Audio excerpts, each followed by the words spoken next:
Hello everyone, this is the analysis of the legal aptitude portion of the LST mock test 7, which was based on the CLAT pattern. Section 5 was the legal aptitude portion, and it had 50 legal aptitude questions. All the 50 questions were legal reasoning questions. There were no legal knowledge based questions. So let's start with the analysis. The first legal aptitude question was question 151, which was based on the topic of nuisance from torts. The principle defines nuisance, and the facts state that there were two people, Mr. Panparag and Mr. Manikchand, who stayed in the same locality.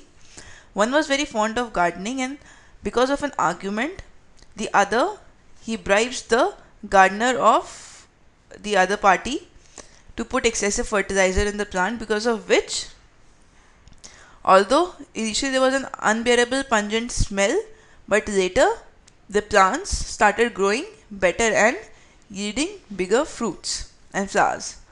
So the determining question is whether Mr. Manikchand is liable for nuisance. Now you can see the four options over here. This question, although seems to be a very easy one, but this was done wrongly by most of the students. The majority of the students have marked A as the answer, that Manikchand is not liable for nuisance because there was no damage and the flowers and fruits started growing bigger and better. Now you have to look into the principle. The principle says nuisance is an unreasonable direct interference with another's use or enjoyment of land. The second line says whoever causes an injury, hurt, harm, annoyance or anything obnoxious to the community or individual by offensiveness of smell or appearance, or by causing obstruction or damage, is liable for nuisance. So this word says whoever, the person who does it. This means Manikchand, although he bribed the gardener, but was not the person who actually did the nuisance. The doer of that nuisance act was the gardener. So therefore, Manikchand is not liable. Option C and option D have also been marked by students. Option A has been marked the most, then option C has been marked, and then option D has been marked. Option B is the least marked answer. Now option C and D both say that D says that Manikchand is liable alone because it was his idea. So this goes absolutely against the principle, because principle talks about the liability of the person who does the act. Then option C says Manikchand along with the gardener is liable because he bribed the latter to put more fertilizer. Now the determining question is whether Manikchand is liable for nuisance, and as per the principle of nuisance, the person who does the act would be liable. So therefore, Manikchand would not be liable, hence option C also cannot be the answer. Now the selection remains between A and B.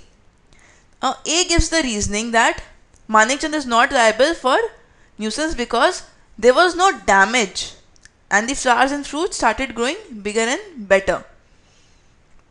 But the reason behind the fact that Manikchand is not liable is because he has not done the act.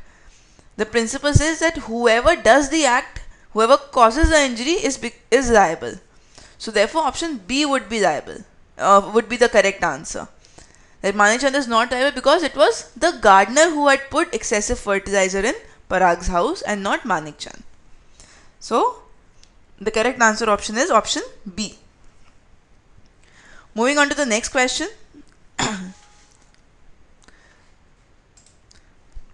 This was an easy question and coming from the subject of criminal law. This was on the concept of bigamy and what punishment has to be given for the same.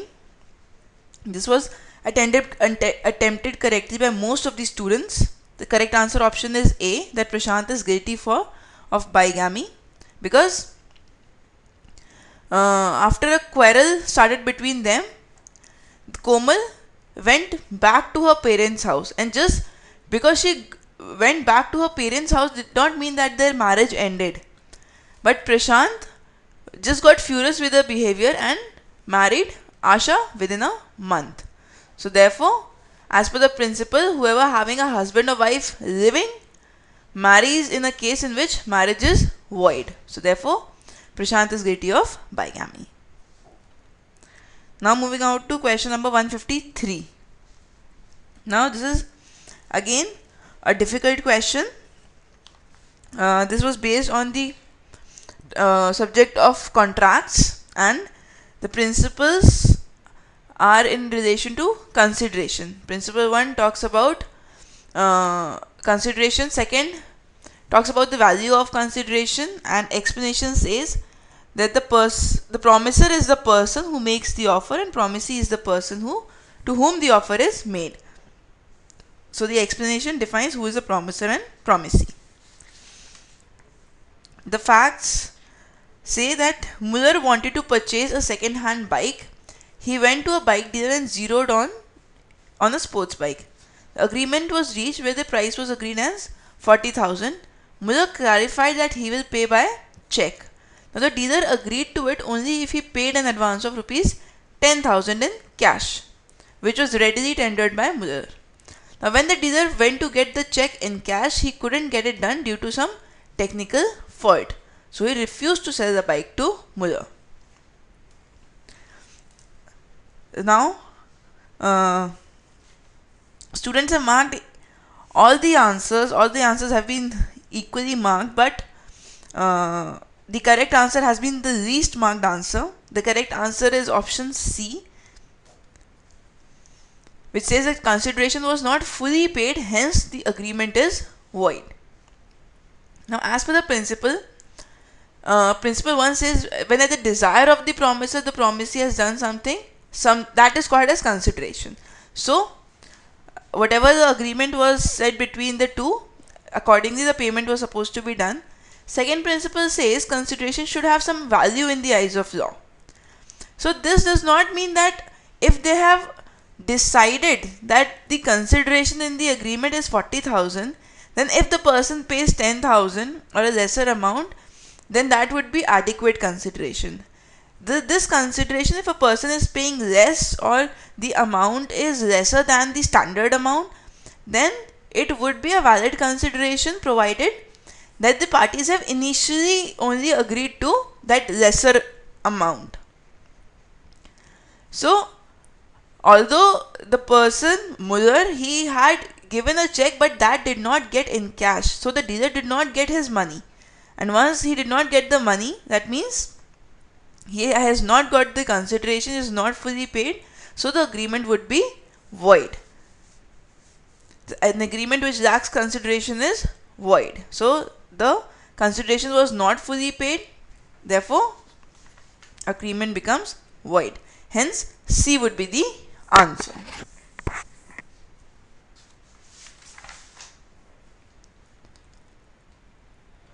Moving on to question 154.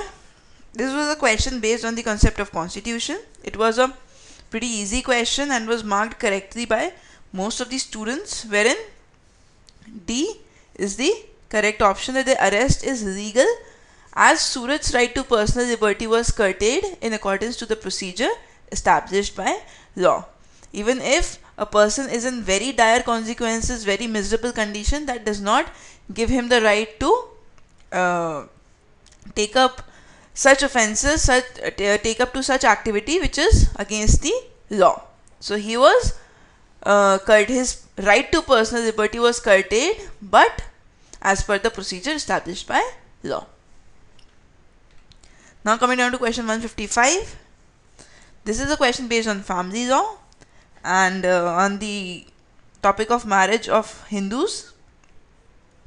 Again, this was correctly marked by most of the students, and the correct answer being option D, that X and Y are not married to each other as the required rites and ceremonies were not performed. Although both of them were Hindus, but the essential condition is that of Saptapadi, which was not performed in the marriage. So therefore, they wouldn't be considered married to each other.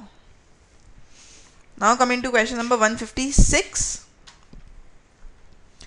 Question 156 deals with the principle of caveat emptor, which means that let the buyer beware. This means that when a person is buying something, he should be careful, he should be cautious of what he is buying, he should check the product properly. It is his duty to be aware or beware of any risks that the product might have, any defects that the product might have. So this was again marked correctly by most of the students. The majority has marked C, which is the correct answer, that buyer would neither be entitled for damages nor refund because he did not he was not beware of the consequences, he was not beware of the land that he is getting. Moving on to question 157. Question 157 and 158, they are a cluster question. There are two principles and one explanation on the wrong set of facts. It's a fairly long question with just two questions following it. So principle 1 talks about the offense of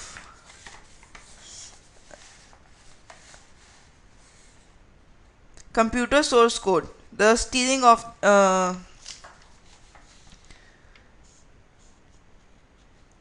offense of tampering. As you can read in principle 1, whoever knowingly or intentionally conceals, destroys or alters the computer program when the computer source code is required to be kept or maintained by law for the time being in force is said to have committed the offense of tampering, which shall be punishable with imprisonment up to 3 years or with fine which may extend up to rupees 2 lakh or with both. Principle 2 talks about the offense of data theft, and explanation talks about the definition of computer source code. What is a computer source code? So after going through the facts, let's come down to question number 157, which says what will be Hantrox liable for? So here we have to determine the liability of Hantrox.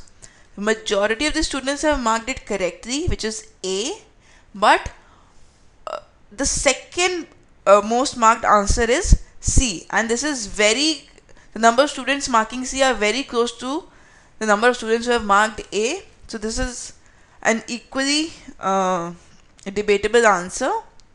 C says Hantrox will be liable for tampering with computer source code only.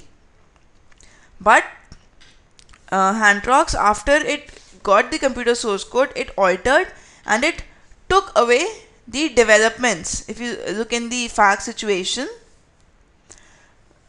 Hantrox made changes in the source code of Mobilex and took all its new developments. That means it tampered and it also took away the developments and scientific research for use in their company. Hence, Hantrox will be liable for both the things. Coming to question 158. This is in relation to liability of JD. So JD would be liable for data theft only because he did not make any alterations with the computer source code. He just stole it and gave it to Hantrox. So option B is the correct answer. Now moving on to question number 159. This question deals with the principle deals with the concept of torts and on the subject of defamation. The principle gives the definition of defamation. And again, the most opted answer is option D, which says that the teacher will be liable for defamation because he made the statement in front of the entire class, thus injuring the reputation of the student. So This is, if we read the principle is talking about the definition of defamation, and it's saying that intention is an important part. If you read the principle, whoever by words either spoken or intended to be read, or by signs or by visible representation, makes or publishes any imputation concerning any person intending to harm the reputation of such person, is said to defame the person. So we can clearly see that intention has a major role to play in defamation as per the principle given over here. But in option D, there is no mention of the intention part. So therefore option D would not be the correct answer. C says the teacher will not be liable for defamation because he impliedly said that he was an idiot, which amounts to diminishing the character. No, you cannot imply something and still be liable. So C would also not be answer. A says the teacher will not be liable because he did not cause any injury.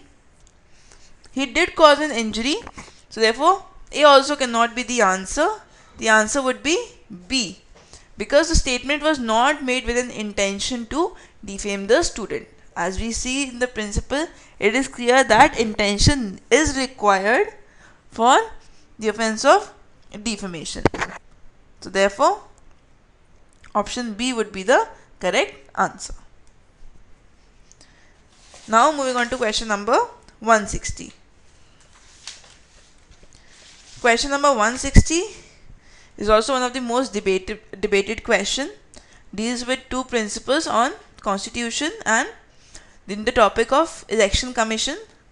Now, principle 1 says that election commission of India shall comprise of the chief election commissioner and 2 election commissioners appointed by the president. Principle 2 says that the election commissioners are similarly placed. That means all the 3 are in the same rank. This is the CEC, EC, EC. So they stand on the same ranking. And the chief election commissioner is the senior most among them. This basically means that all these 3 will have the same power, the same duties, but this person is the senior most person among the 3. So when election commission has to be represented somewhere, or if election commission has to be made answerable, then CEC would be the person who would be representing the election commission. But CEC and EC both will have the same powers, same duties, same work to do. Then as per the facts, students have marked A as the answer. The most marked answer is A. That termination is unconstitutional as it could not be done by X without approval of the President of India. A says that X alone does not have the power but with the President of India. So when people are placed similarly, how can they have power over each other? If all 3 have the same power, then how can one person has more power than the rest of the 2? Therefore A would not be the answer. Option B is the second most answered question, which says termination is unconstitutional as it was done after giving a show cause notice. So nothing like this. It's not written anywhere. It's not given in the principle that once you give a show cause notice, the termination becomes constitutional. So again, B would not be the correct answer. The correct answer is option D, which says termination is unconstitutional as X and Y were similarly placed. That means they had the same powers and duties to do. So therefore one cannot terminate the duties of the other. Now coming down to question 161. This was an easy question and has been correctly marked by most of the students. The correct answer option is option A.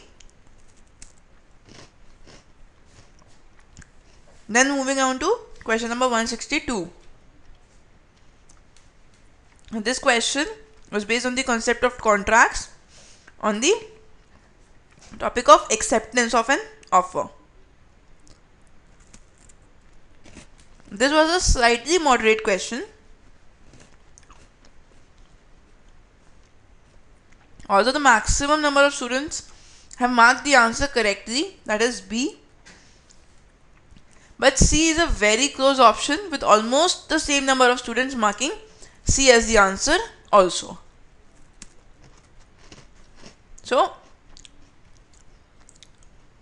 you need to understand the fact that the acceptance, once completed, makes the agreement binding on both the parties. So, you need to understand the fact that at what point the acceptance would be considered complete. Option B says, which is the correct answer, that Anita is bound by the agreement and she will have to buy Sunita's necklace because she accepted the offer. Sunita accepted the offer and texted Anita. So from Sunita's side, the communication was already sent. The acceptance was completed and sent to Anita. Now, if she did not read it, this does not mean that the acceptance had not flown from Sunita's side. So, as soon as Anita read it, even at a later point of time, the acceptance is completed the moment Sunita messages her about the acceptance of the offer. Therefore, Anita will be bound by the agreement and she will have to buy Sunita's necklace.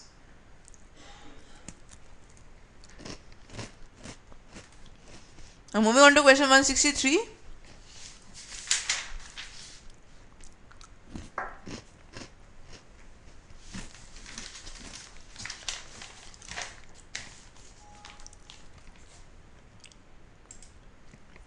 Question 163 again is a question on the subject of constitution. It talks about the freedom of conscience and the right to freely profess and propagate any religion.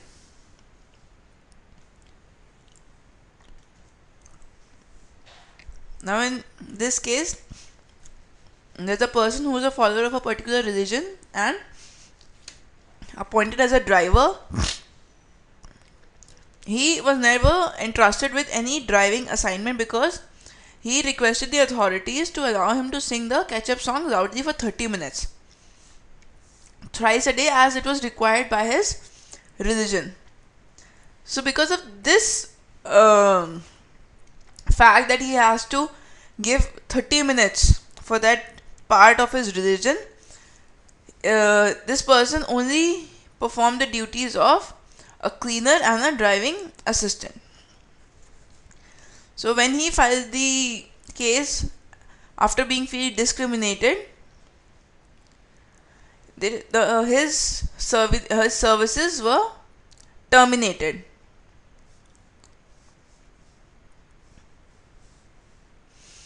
So therefore, he filed a writ petition challenging his termination.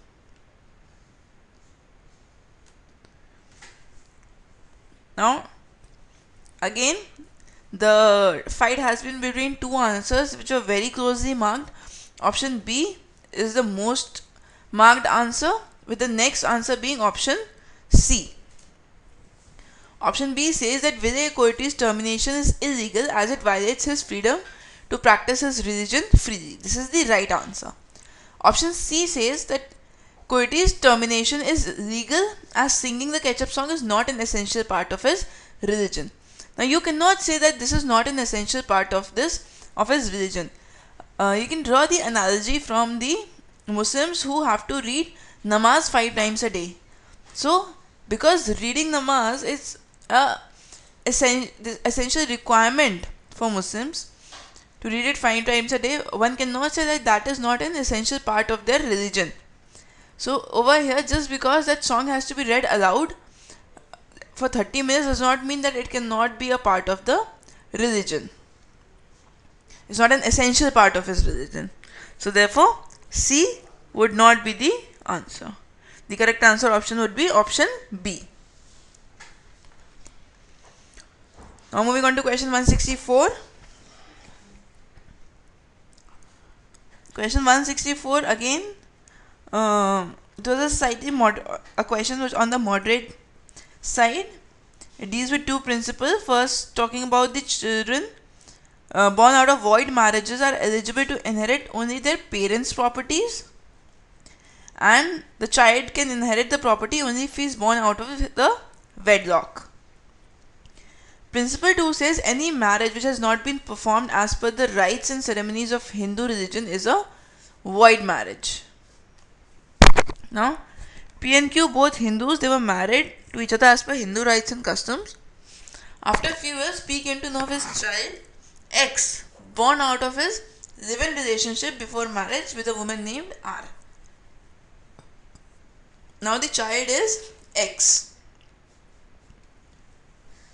So X cannot inherit P's property because there was no marriage between P and R. So the answer option correct would be option C. Because although they were Hindus, but because they were just in a live-in relationship, they were not married. So that is why X would not be able to inherit his father's property because there was no marriage between P and R. Then the second most ticked answer is option B, that he can inherit only R, that is his mother's property. Now, this also would not be the correct answer because we do not know that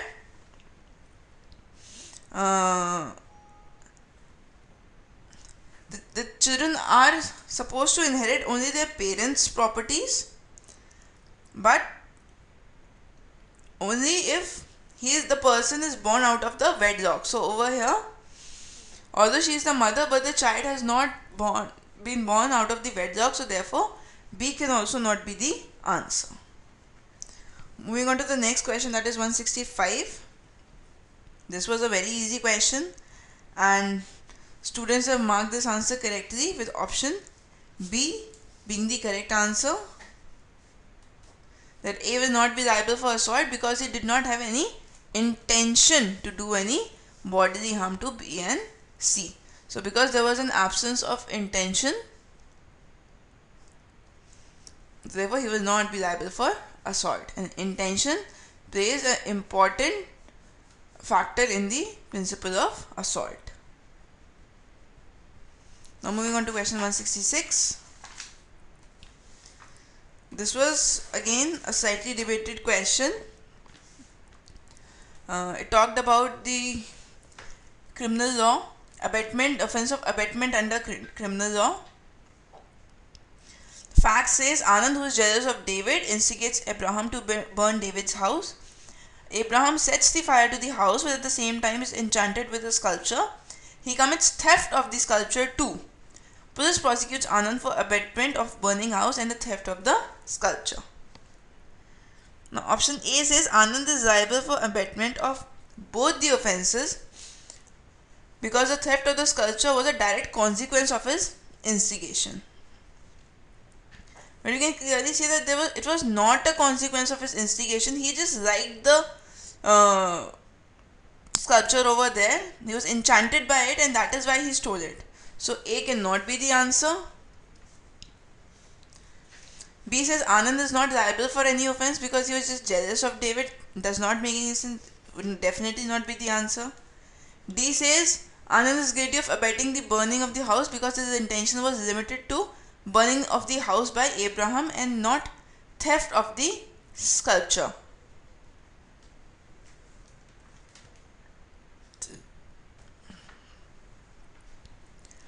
Option D is closed, but the correct answer option is option C because it clearly tells the reason behind the answer. It says that Anand, though guilty of abetting the burning of the house, is not guilty of abetting the theft, for the theft was a distinct act and not a probable consequence of the house burning. So this clearly gives the reasoning behind the commission of theft of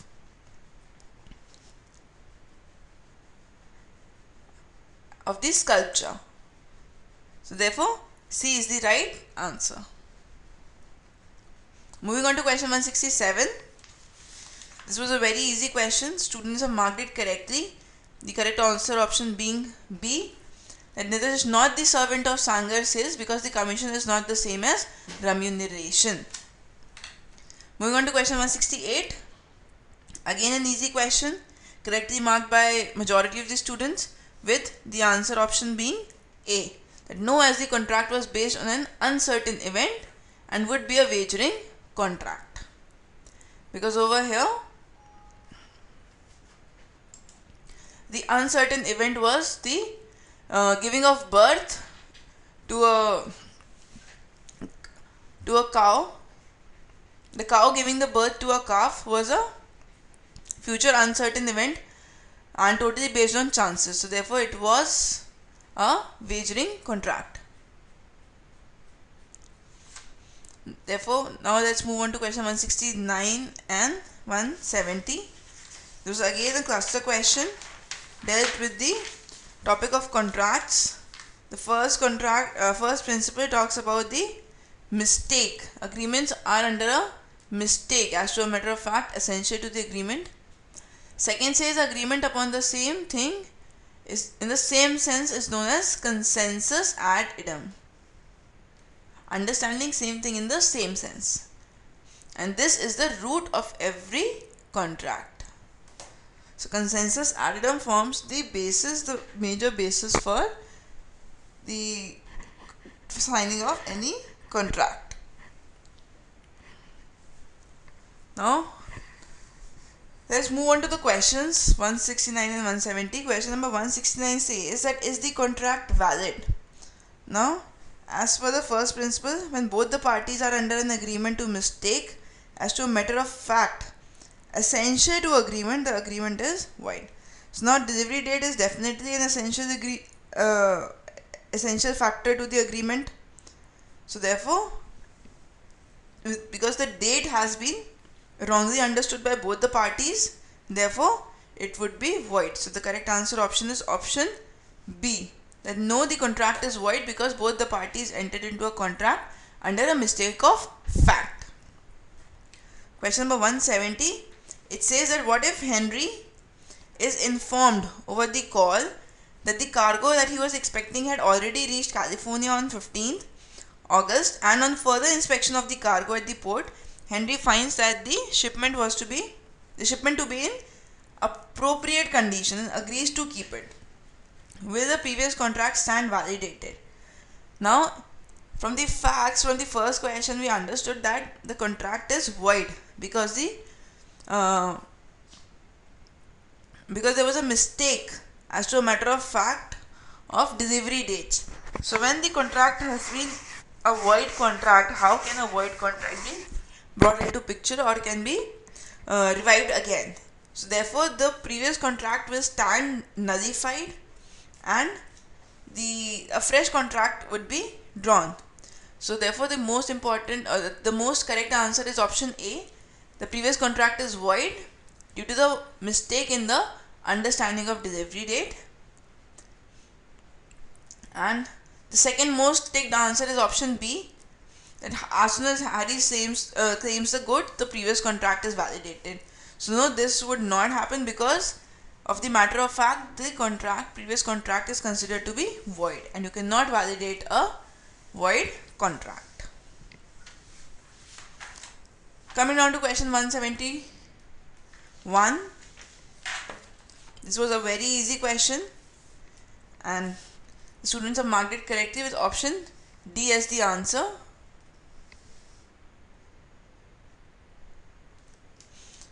Which is Harry will not succeed because he knew about the risks involved in the event and voluntarily went to participate in the run.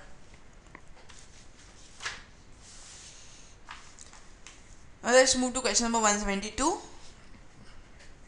Question 172 again is an easy question from the concept of constitution, which talks about the fundamental right that no person shall be compelled to pay any taxes, the proceeds of which are specifically appropriated for promotion or maintenance of any particular religion or religious denomination. The facts say that the state of Disney imposed a tax named Genie tax, payable at the rate of 0.01% on the total income of every follower on the Lagosian religion residing in the state. The tax was imposed for providing financial assistance on need basis to poor Lagosians. So now, because it's for a particular purpose, for a particular religion, maintenance of particular religion, therefore it's going against the principle. The principle clearly says that appropriated for promotion or maintenance of any particular religion. So therefore the answer option would be option C, that imposition of Genie tax is valid. The correct answer would be option B, not C. B says that imposition of Genie tax violates the fundamental right, as its proceeds are intended to be used for maintenance of particular religion or religious denomination. So therefore the correct answer is option B. Now moving on to question number 173. Again a very simple question, very direct questions. Students have marked it correctly.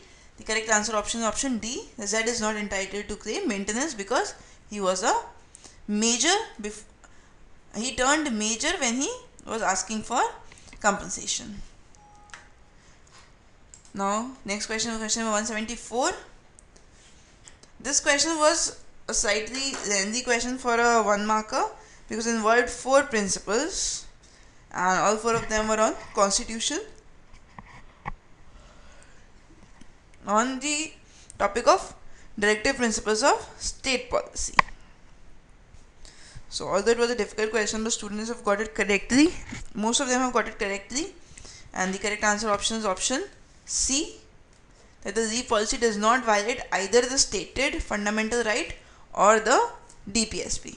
That is the directive principle of state policy. Next question, question number 175. Question number 175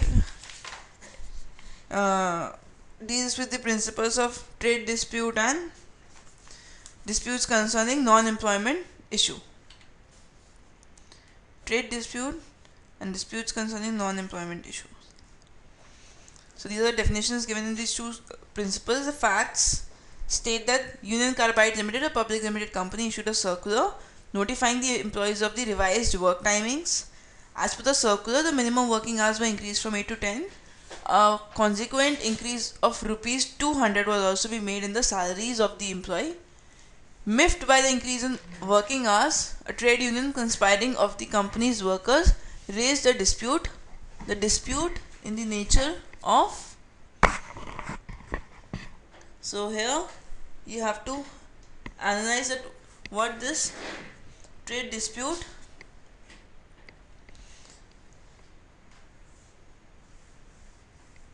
whether it would be a correct trade dispute or not. So that has to be analyzed.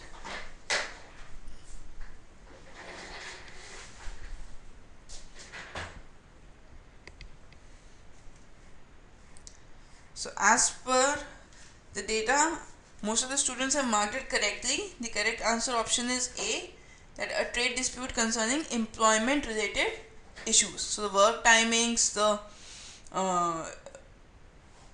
increase in the amount, the salaries, all these are employment related issues.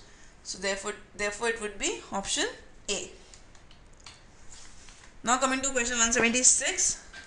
Again, it's a very easy question, marked correctly by all the students almost. Option C is the right answer, that no, because Sanjay is not capable of entering into a contract being a minor. So the correct answer option is option C. Next question is 177. Over here, the principles are talking about the issue of criminal law. Principle 1 says, in order to determine mens rea, firstly, it must be proved that the act in question was a voluntary act of the accused, and secondly, the accused had the capacity to foresee the consequences. Principle says a man is presumed to intend the necessary or the natural and probable consequences of his act. Fine. Again, is this marked correctly by most of the students that answer C is the answer? That no, as A did not foresee the consequences of his act. Therefore, straight question, very easy question, option C is the answer. Now next question is question 178. Now this was a slightly debated question.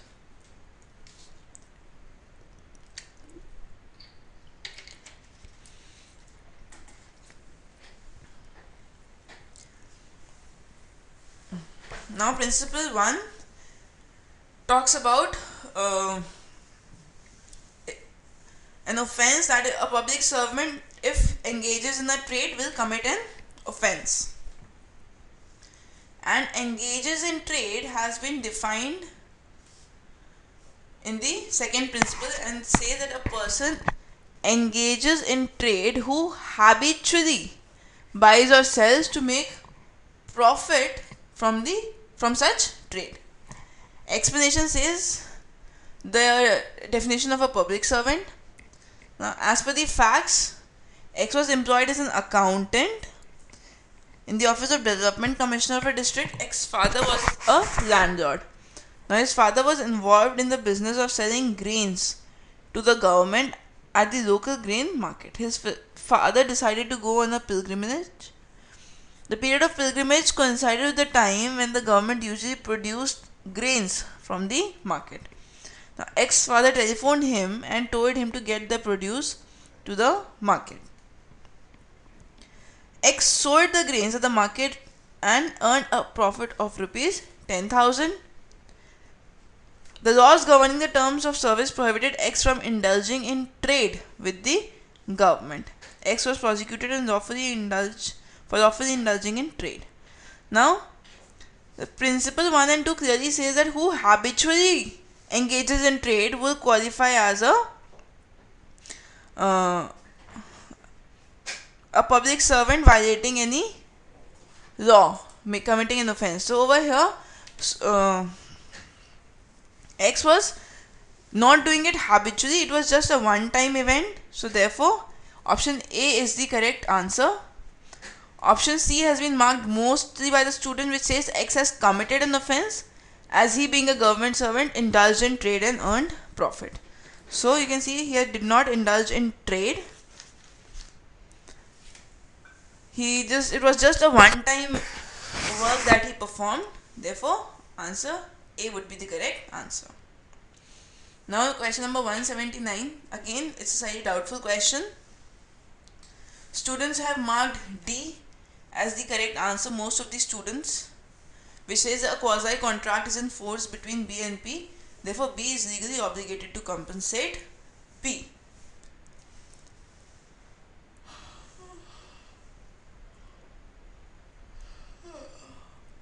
Now,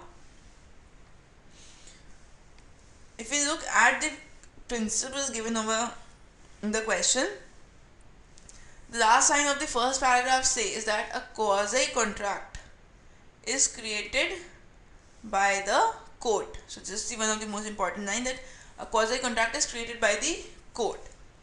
The fact says B finds a gaming disc in his classroom, not able to find the owner, he takes it along with him. Later he finds that the disc belongs to P. Now after knowing that also, B sells the disc to C. P comes to know about B's act and asks him to give his disc back.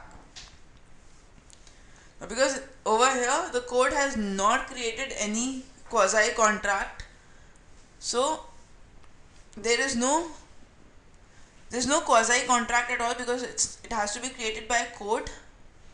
So it's not a quasi-contract, therefore option D cannot be the answer.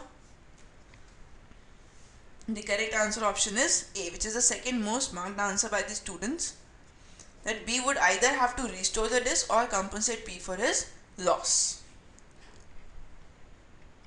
Now moving on to question number 180.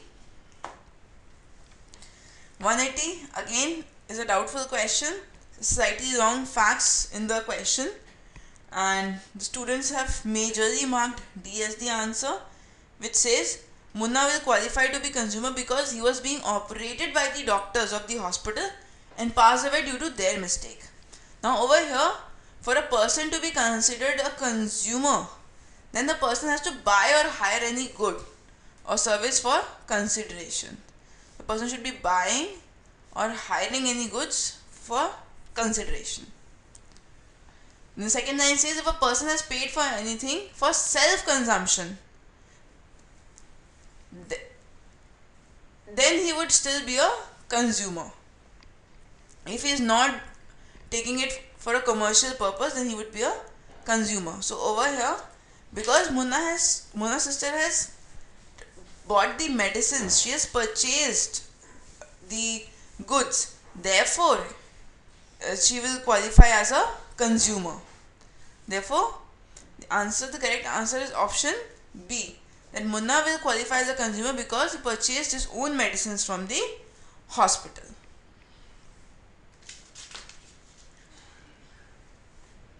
So once you purchase something from somewhere, you become the consumer. And fourth says, option 4 used to say that he was being operated by the doctor and passed because of their mistake. That is true, but it's not going with the principle because the doctor who operated him, he was operating in the charity camp where the patients from poor background were being provided free of cost consultation. So because of a charity, he is not expected to come under the definition of consumer. But here, because these people have bought the medicines also, that means option B would be the correct answer. Now moving on to question number 181. Option 181 talks about the concept of inevitable accident under torts. Option 2 says the master is liable for all the accident by his servant during the course of employment. So it talks about the master-servant relationship. It was an easy question which was marked correctly by all the students. Mostly the correct answer option is D. Moving on to question 82. 182, that is, again it was a difficult question on the basis that it had 3 principles and 1 set of facts, so a lot of reading just for one particular question. So although it was difficult in terms of reading, but it has been marked correctly by all the students. The correct answer option is option C. The notification does not violate fundamental right to practice any profession as it is made in the interest of public order and integrity of India. Now moving on to question 183. This was again a question on family law based on the Hindu Marriage Act, and principle 2 says child's religion will be said to be that of his father until he expressly renounces that religion. So therefore answer would be option A.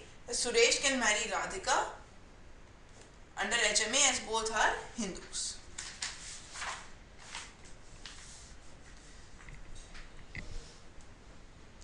Now coming on to question 183 and 184 and 185. 184 talks about strike, which means cessation of work by a body of persons employed in the industry, or a concerted refusal or a refusal under a common understanding to disrupt work of an industrial undertaking.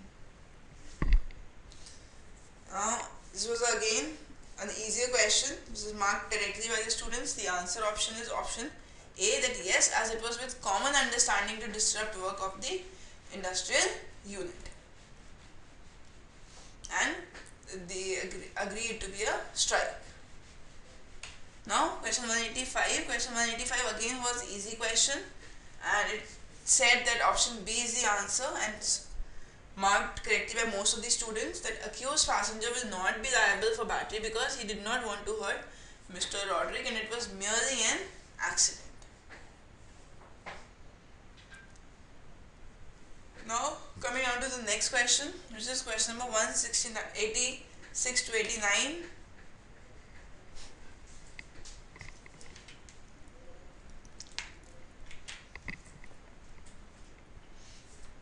Now question: these set of questions, it's a cluster question which has three principles, one explanation, four principles and one explanation. Principle 1 to talk about minor and his competency to contract.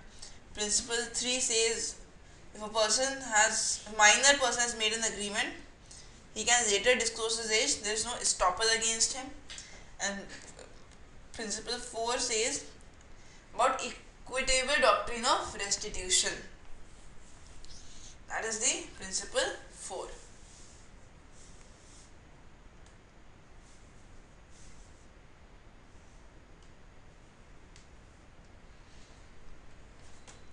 Now, this was a slightly difficult question because of the length of the principles and the facts and the explanation, but while you are attempting, you will find these questions also getting easier day by day.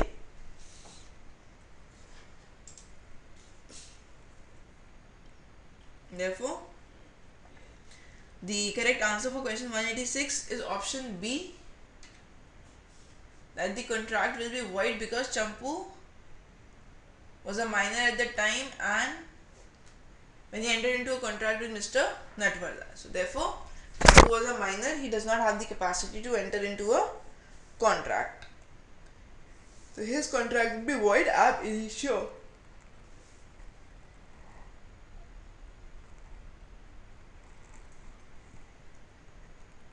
Now moving on to question number 187.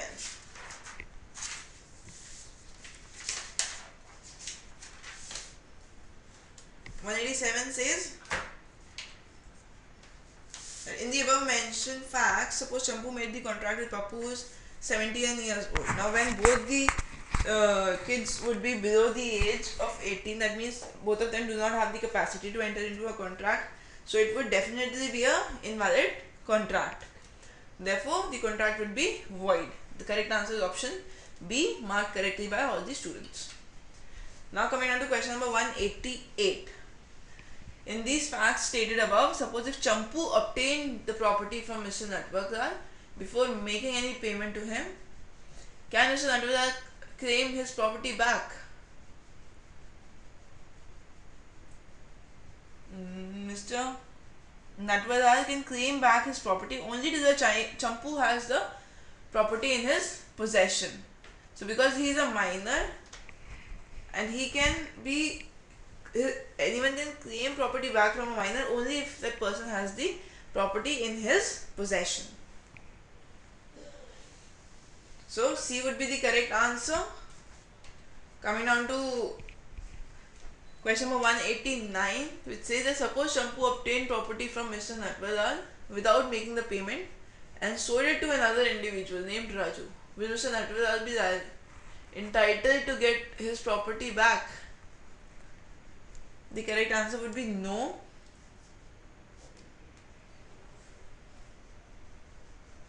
Because now the property is not in his possession, the property has been passed ahead. So therefore, Mr. Natwarlal only had to run in the sun. The correct answer is option B. Let's move on to question number 190. What does question number 190 says? It's a question on contracts which talks about a partnership firm which has applied for registration but has not received the registration. So a person who has been a client refused to make the payments if the earlier amount did not come to him.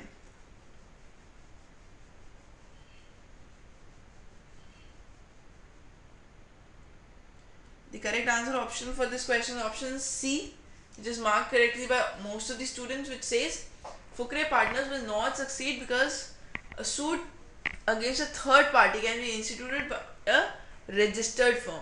And because this was not a registered firm, hence he could not take any action. Therefore, C is the answer. Now let's move on to question number 191. Now the next 10 questions are pretty easy questions. The students have marked it correctly. Almost all the students have marked it correctly. So we just quickly go through the answers. Question number 191, the answer would be option C. A's men will be liable for trespass although they entered the property by mistake. Although they might have said sorry, they might have apologized, but a legal injury, a violation of legal injury has definitely happened. Therefore, C would be the answer. Coming to question 192. 192 says that the state shall not violate the fundamental rights of the citizens as enshrined in the Constitution. And then the explanation says that all bodies and corporations which are direct or indirect control of the central government or the state government, as well as the bodies that are provided for in the Constitution, come within the ambit of state except judiciary while discharging judicial functions. So, in the facts, if we look through, it says that X was an employee of the High Court and was suspended and consequently terminated from services because of the charge of sexual harassment. X files a case before Supreme Court against the High Court for failure of issue to show cause notice to him. Question number 192 says that option A is the correct answer, that petition is maintainable as the High Court falls within the definition of state while discharging non-judicial functions. So therefore, the petition would be maintainable because High Court comes under the definition of state. Now coming down to question number 193. Question 193 again is a question on the topic of family law, and it says that a natural guardian of a Hindu minor in the case of a boy or an unmarried girl is the father and after him the mother. As for the facts, C was adopted together by A and B, Mr. A and Mrs. A, who were both Hindus, and from an adoption center operated by and maintained by the Child Welfare Ministry, Government of India. So at the time, Mr. A was not happy with and willing to adopt C, but gave in to the demands of his wife. After adoption, Mr. A divorced Mr. A and carried Mr. D, another Hindu. As A married X, the director of the adoption center, who was also a Hindu, Mr. A died in an accident. So the question asked was whether Mrs. A can become the natural guardian of C after the death of A. So yes, the answer is option B, that Mrs. A shall become the natural guardian of C after the death of Mr. A, because C is the girl child, and after the death of the father, it is the mother's responsibility. It's the mother who is the natural guardian of the child. Now moving on to question number 194. This question was from the topic of criminal law. It talks about the intention of causing death. This was again an easy question, marked correctly by all the students, most of the students. The correct answer option is option A, that Anil will not be liable for murder because he did not have the intention to kill Nandu. So the intention was missing, therefore Anil could not be made liable. Next answer the question number 195. Again, it is a slightly lengthy question. Question number 195, the principle says that in order to establish the tort of negligence, it must be proved that there was a duty, breach of duty, and the plaintiff suffered damage. The fact says that Raghav and James spent the afternoon drinking beer at the apartment. They went to a bar to meet friends and continued to drink beer. The two had taken Raghav's car to the bar. At the closing time, even though the bartender knew that Raghav and James were very drunk, They let Raghav and James leave the bar in Raghav's car. Now, Raghav starts driving and James climbed into the passenger seat. As Raghav drove out of the parking lot, he was unable to control the car. The car crossed the center and rammed into an oncoming car. The driver of the other car was killed, while James and Robert they suffered relatively minor injuries. Blood tests show that the blood alcohol level was high and the allowed speed, the speed at which they were going, that was 3 times the allowed legal limit. So, based on all these facts, we can clearly say that no, because the bar owed no duty of care to the injured owner, therefore we cannot sue the bar for negligence. Next question, question number 196. It says when a criminal act is done by one person in order to escape liability for another crime, each of such persons as were a part of the original crime is liable for the criminal act in the same manner as if it were done by each one of them. The fact is that A, B and C decided to commit theft. They broke into a house, gathered a lot of cash. As they were moving out, a domestic servant appeared and started shouting. A, on being caught by the servant, shot him with a gun, and B had given him and ran away. In the meantime, B and C disappeared from the scene. X died on account of the gun wound. Later, the police arrested all the three. They were charged for attempted theft and murder of X. So, all the three would be liable for attempted theft and murder. Yes, along with A, the person who shot X, B and C are also guilty of murder. The correct answer option would be option A. Question number 197. It was a moderate level of question which, because it had 3 principles involved, was based on the subject of contracts on the topic of consideration. Again, this question was marked correctly by most of the students with C as the answer, that no, as there was no implication from their conversation that she was requesting this opinion, it was given gratuitously. So, there was no implication for the conversation, therefore, she cannot sue to pay the bill. Therefore, the correct answer option is C. Coming down to 198, it was again a moderate level of question based on the concept of transfer of property.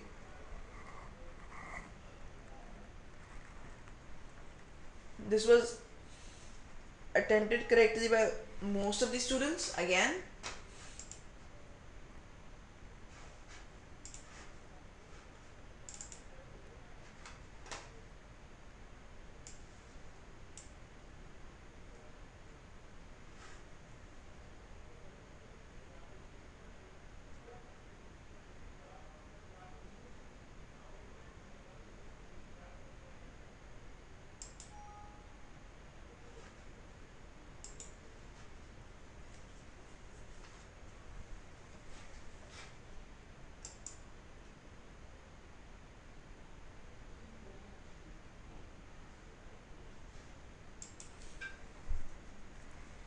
now there's some issue with the PPT. Let's just finish the questions. There's just 3 more questions. So, question number 198, it states that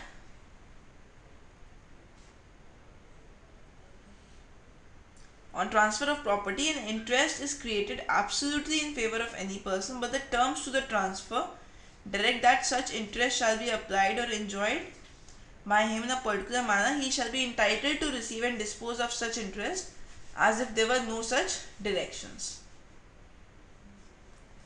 So, fact says that A created a lease in favor of B for his flat in Mumbai.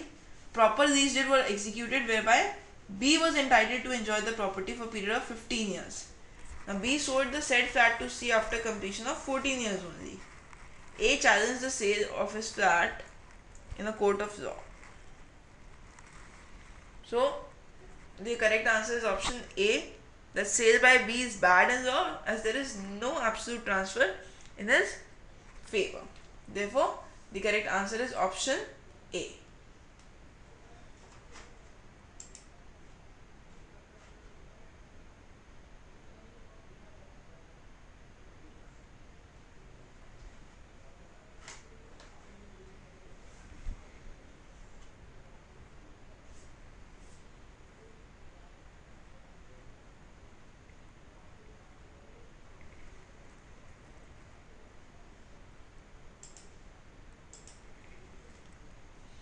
Next question is question number 199.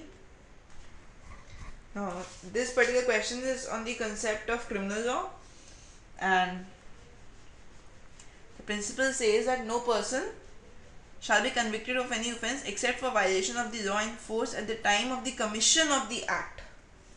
Okay, so it's important to keep in mind that the time of commission of the act is important.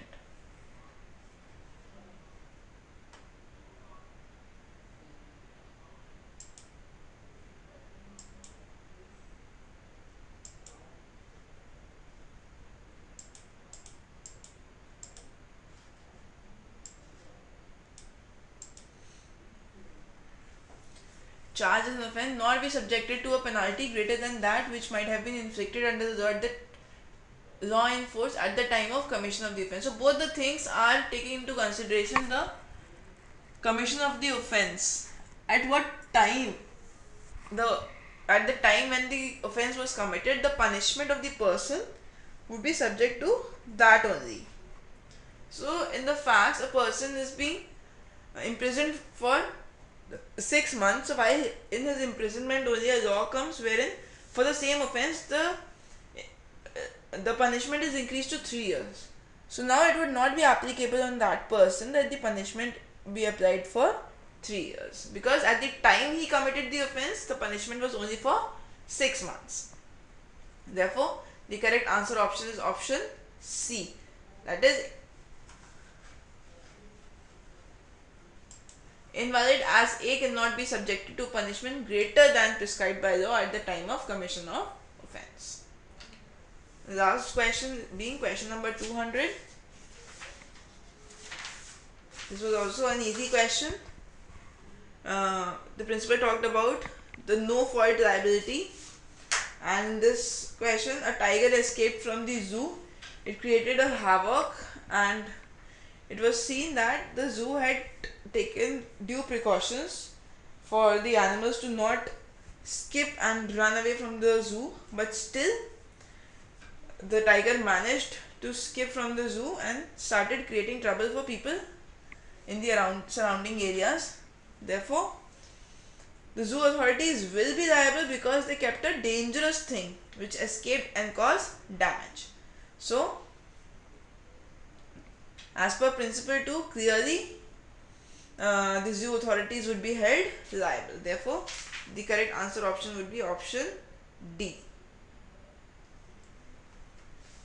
The zoo authorities were keeping a dangerous thing, it escaped and caused damage, and hence they are liable. Therefore, option D is the correct answer.